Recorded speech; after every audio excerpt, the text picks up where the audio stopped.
यादव जी की love story नहीं चलेगी, नहीं चलेगी। ये मूवी हम किसी भी कीमत पर यहाँ पे चलने नहीं देंगे। सभी सिनेमाघर संचालकों से निवेदन है कि वो इस फिल्म को अपने सिनेमाघरों में ना चलाएं। ये चलाएंगे तो अंजाम भुगतने के लिए तैयार रहें। यादव जी की लव स्टोरी नहीं चलेगी, कोई भी सिनेमा संचालक चलाने की कोशिश करता है तो उसके खिलाफ कड़ा एक्शन लिया जाएगा। हमारे समाज को कोई बदनाम करने का काम करेगा तो हम ईंट का जवाब पत्थर से देंगे। ये सब भारतीय जनता पार्टी की लव स्टोरियां हैं। बीजेपी की लव स्टोरी, आखिर सपा अध्यक्ष अखिलेश यादव को ये क्यों कहना पड़ा? क्या है बीजेपी की लव स्टोरी में खास, जिस पर अखिलेश की निगाहें पड़ी तो उन्होंने अपने शब्दों से विश्लेषण कर दिया। और जब अखिलेश इस लव स्टोरी से पर्दा उठा रहे थे तो यादवों के साथ ब्राह्मणों को कैसे साहस मिल रहा होगा?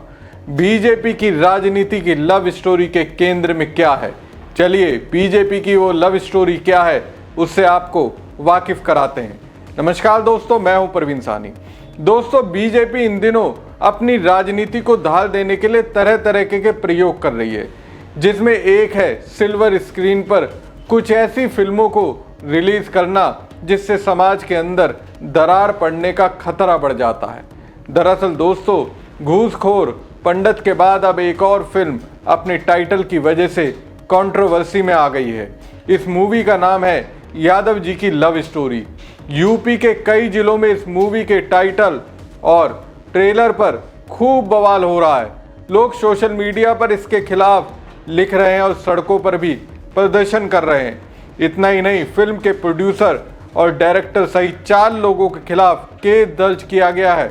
संभल से लेकर फिरोजाबाद तक यादव समाज के लोग विरोध कर रहे हैं। ट्रेलर में एक लव स्टोरी दिखाई गई। सिंपल यादव नाम की लड़की को एक मुस्लिम लड़के से प्यार हो जाता है। लड़के का नाम वसीम खान। लड़की के घर वाले उसकी शादी अभिमन्यु यादव से करवाना चाहते हैं। घर वालों को सिंपल की प्रेम कहानी पता चलती है तो विरोध होता है। ट्रेलर में एक डायलॉग है, हमारी सिंपल के साथ लव जिहाद हो गया। फिल्म में सिंपल यादव का रोल प्रगति तिवारी ने निभाया है। वसीम खान के रोल में है विशाल मोहन। डायरेक्टर अंकित भड़ाना है और प्रोड्यूसर का नाम है संदीप तोमर। यूट्यूब पर इसका ट्रेलर पड़ा है और इस पर लोगों ने काफ़ी नेगेटिव कमेंट्स लिखे हैं। एक कमेंट है, ये मूवी नहीं चलने देंगे, इसमें यादव लड़की को गलत दिखाया गया है। एक और कमेंट है, ये मूवी रिलीज नहीं होनी चाहिए। एक और ने लिखा, मूवी का नाम नहीं बदला तो केस करेंगे, सब जेल जाओगे। एक और कमेंट है, सभी यादव एकजुट और मिलकर मूवी पर आपत्ति जताएं और केस दर्ज कराएं। कुछ लोग ट्रेलर को भी यूट्यूब पर रिपोर्ट कर रहे हैं। हमारे समाज को कोई बदनाम करने का काम करेगा तो हम ईंट का जवाब पत्थर से देंगे, चाहे हमारी जान चली जाए। हम ये फिल्म रिलीज नहीं होने देंगे। सभी सिनेमाघर संचालकों से निवेदन है, सर्वत्र निवेदन है कि वो इस फिल्म को अपने सिनेमाघरों में ना चलाएं। ये चलाएंगे तो अंजाम भुगतने के लिए तैयार रहें। अगर मान लो रिलीज हुई है फिल्म, फिर क्या होगा? यदि हमारे जनपद में हम किसी भी परिस्थिति में नहीं चलने देंगे। यदि कोई भी सिनेमा संचालक चलाने की कोशिश करता है तो उसके खिलाफ कड़ा एक्शन लिया जाएगा। कुछ भी हो सकता है। स्टोरी नहीं चलेगी, नहीं चलेगी।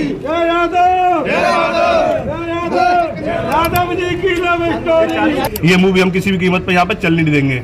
यहाँ पर दंगा, अगर ये मूवी चलेगी तो दंगा होने की संभावना है।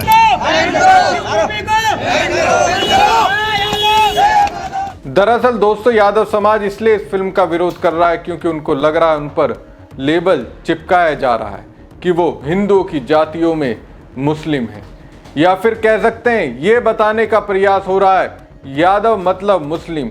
देखा जाए तो ये यादव समाज के अस्तित्व पर चोट है और इसलिए भी इसका विरोध हो रहा है। यादव समाज और कई संगठनों ने इस फिल्म में जाति विशेष को टारगेट करने का आरोप लगाया है। प्रदर्शनकारियों का कहना है कि फिल्म के टाइटल में यादव जी शब्द का इस्तेमाल सिर्फ एक समुदाय को नीचा दिखाने और व्यावसायिक लाभ के लिए किया गया है। फिल्म में हिंदू लड़की और मुस्लिम लड़के के प्रेम प्रसंग को लेकर हिंदू संगठनों और समाज के लोगों ने इसे लव जिहाद को बढ़ावा देने वाली फिल्म बताया है। अब इस विवाद के बीच अखिलेश यादव ने इस फिल्म को बीजेपी की लव स्टोरी करार दिया। का विरोध हो रहा है, उसको किस तरह से देख रहे हैं? भारतीय जनता पार्टी ऐसी ही लव स्टोरी बनाती है। ये सब भारतीय जनता पार्टी की लव स्टोरियां हैं। याद कीजिए, पहले ब्राह्मण समाज को अपमानित करने के लिए कौन सी फिल्म बनाई थी?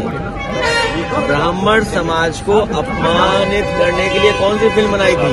उसका नाम भी हम नहीं ले सकते।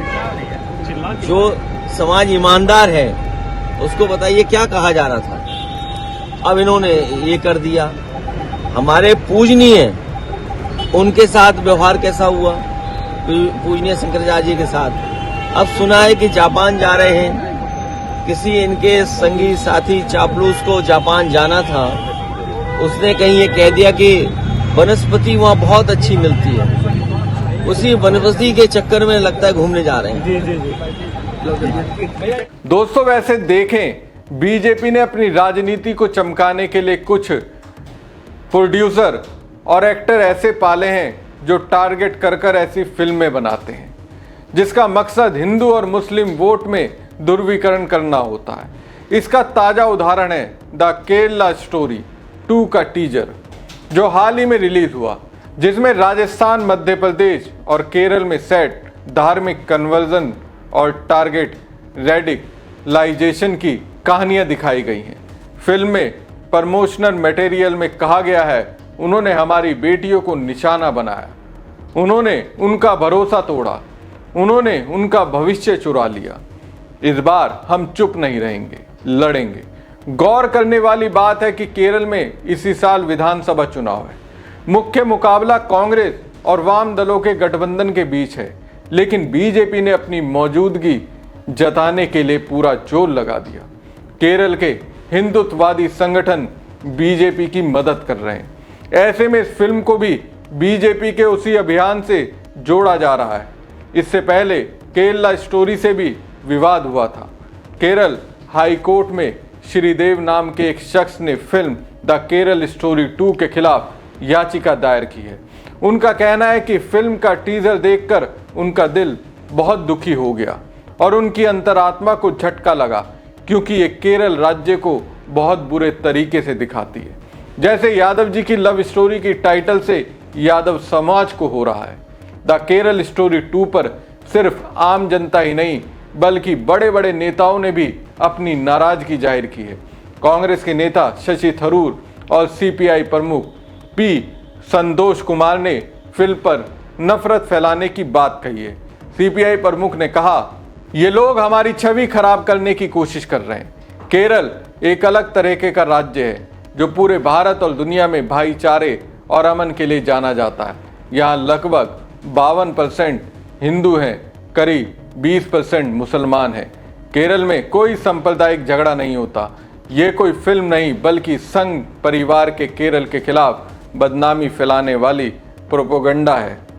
वहीं कांग्रेस सांसद शशि थरूर ने कहा, पहली फिल्म द केरल स्टोरी नफरत फैलाने वाली फिल्म थी, उसमें कोई सच्चाई नहीं थी। वो कह रहे थे कि हजारों लोग जबरन धर्म बदलवा रहे हैं, लेकिन ये सच नहीं है। मुझे लगता है कई सालों में बस 30 के आसपास ऐसे मामले हुए होंगे। हमारा देश बहुत बड़ा है, अगर यहाँ वहाँ एक दो घटना हो जाए तो उससे पूरा बड़ा मुद्दा नहीं बनाना चाहिए और उसका इस्तेमाल प्रोपेगेंडा के लिए नहीं करना चाहिए। ऐसी बातें कहकर लोगों के मन में नफरत फैलाने का क्या फ़ायदा, वो भी जब बातें गलत ही हों। बचपन में हम अमर अकबर, एंथोनी जैसी फिल्में देखते थे जिन्हें एंटरटेनमेंट टैक्स में छूट मिलती थी। दोस्तों, 2014 के बाद से ऐसी कई फिल्में बनी जिसमें तथ्य कुछ नहीं था, लेकिन मोदी राज में उन्हें रिलीज होने का मौका मिला। हर फिल्म के केंद्र में मुस्लिम समाज और उसके लोग रहे, और यादव जी की लव स्टोरी की टाइटल के ट्रैक में भी वही है। अंतर बस इतना है कि इसमें हिंदू गायब है, इसमें यादव वर्सेस मुस्लिम है। यादवों को मुस्लिमों या फिर मुस्लिमों को यादवों से भिड़ाने का प्लान है, जिसका यादव समाज विरोध कर रहा है, और इसलिए इस तरह की फिल्मों को अखिलेश यादव बीजेपी की लव स्टोरी बता रहे हैं। आपको क्या लगता है? कमेंट बॉक्स में कमेंट करके जरूर बताएं। साथ ही पेज को ज्यादा से ज्यादा लाइक और शेयर कीजिएगा। धन्यवाद। यादव जी की लव स्टोरी नहीं चलेगी, नहीं चलेगी। ये मूवी हम किसी भी कीमत पर यहाँ पर चलने नहीं देंगे। सभी सिनेमाघर संचालकों से निवेदन है कि वो इस फिल्म को अपने सिनेमाघरों में ना चलाएं। ये चलाएंगे तो अंजाम भुगतने के लिए तैयार रहें। यादव जी की लव स्टोरी नहीं चलेगी, कोई भी सिनेमा संचालक चलाने की कोशिश करता है तो उसके खिलाफ कड़ा एक्शन लिया जाएगा। हमारे समाज को कोई बदनाम करने का काम करेगा तो हम ईंट का जवाब पत्थर से देंगे। ये सब भारतीय जनता पार्टी की लव स्टोरियां हैं।